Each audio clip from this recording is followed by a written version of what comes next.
Hello दोस्तों, राधे राधे, जय श्री कृष्णा। दोस्तों, आप सबको अक्षय तृतीया की हार्दिक शुभकामनाएं। अक्षय तृतीया वैशाख मास के शुक्ल पक्ष की तृतीया को मनाई जाती है। अक्षय तृतीया के दिन किया हुआ दान पुण्य पूजा आदि का फल 3 गुना अधिक मिलता है, क्योंकि अक्षय तृतीया के दिन किया हुआ दान पुण्य पूजा पाठ आदि का जो फल होता है उसका कभी भी क्षय नहीं होता। इसीलिए इसको अक्षय तृतीया कहा जाता है। कई जगह पर इसको आखा तीज भी कहते हैं। अक्षय तृतीया का दिन पूजा पाठ के लिए अधिक महत्वपूर्ण पर्व माना जाता है, क्योंकि इसी दिन भगवान कुबेर जी ने शंकर भगवान की पूजा आराधना करके उनसे अपनी धन संपत्ति पुनः पाने के लिए प्रार्थना की थी।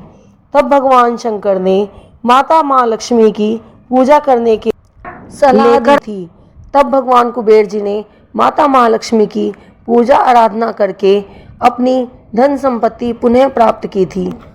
अक्षय तृतीया के दिन ही सतयुग और त्रेता युग का प्रारंभ हुआ था और अक्षय तृतीया के दिन ही द्वापर का समापन हुआ था।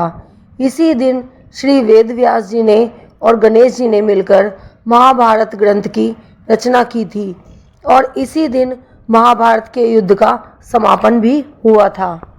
अक्षय तृतीया के दिन ही कपिल मुनि के श्राप से भस्म हुए 60,000 सगर पुत्रों के लिए भगीरथ जी गंगा जी की तपस्या कर कर उन्हें पृथ्वी पर लाए थे और 60,000 सगर पुत्रों को श्राप से मुक्त कराया था।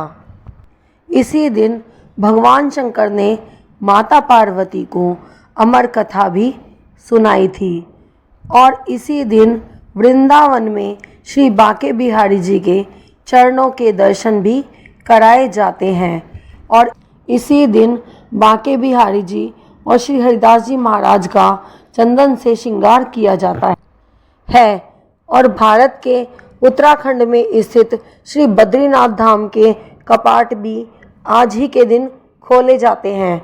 इसी दिन श्री भगवान विष्णु के छठे अवतार श्री परशुराम जी का जन्म भी आज ही के दिन हुआ था। इसीलिए आज के दिन परशुराम जयंती भी मनाई जाती है। अक्षय तृतीया के दिन ही सुदामा जी अपने घर से तंदूल लेकर श्री कृष्ण की द्वारका नगरी द्वारिका में पहुँचे थे और भगवान श्री कृष्ण ने सुदामा जी के वो तंदूल खाकर उन्हें 2 लोकों का सुख प्रदान किया था। इसीलिए यह अक्षय तृतीया धन लाभ के लिए जानी जाती है। द्वापर युग में जब पांडव अज्ञातवास में थे तब दुर्वासा ऋषि उनके यहाँ आए और अपने शिष्यों के साथ भोजन करने के लिए कहा। तब पांडवों के घर में अन्न नहीं था तो वे सारे के सारे घबरा गए कि कहीं ऐसा ना हो कि दुर्वासा ऋषि क्रोध में आकर कोई श्राप दे दें। इसीलिए उन्होंने भगवान कृष्ण को याद किया और भगवान कृष्ण ने वहां आकर द्रौपदी के भोजन पात्र से एक चावल का दाना खाकर उस भोजन पात्र को अक्षय पात्र में बदल दिया।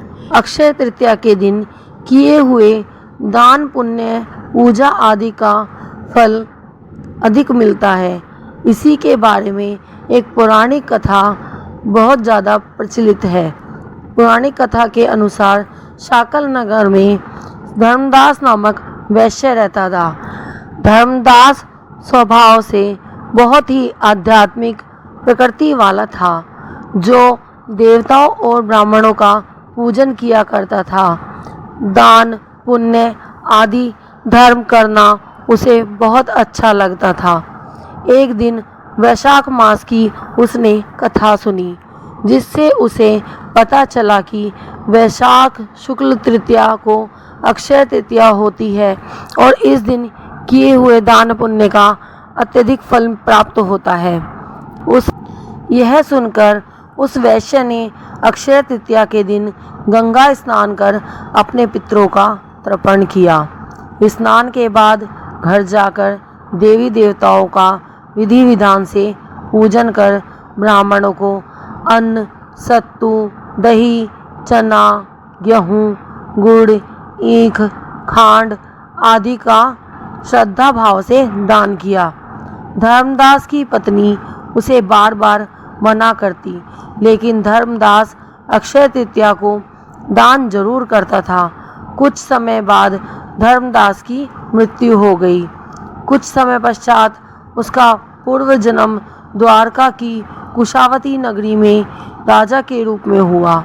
कहा जाता है कि अपने पूर्व जन्म के किए गए कर्म और दान के प्रभाव से धर्मदास को राजयोग मिला। उसका कोष स्वर्ण मुद्राओं से और धन से भरा रहता था। राजा स्वभाव से दानी भी था। वह उदार मन होकर मुक्त हस्त दान देता था। एक बार राजा के वैभव और सुख शांतिपूर्ण जीवन से आकर्षित हो कुछ जिज्ञासु व्यक्तियों ने राजा से उसकी समृद्धि का कारण पूछा।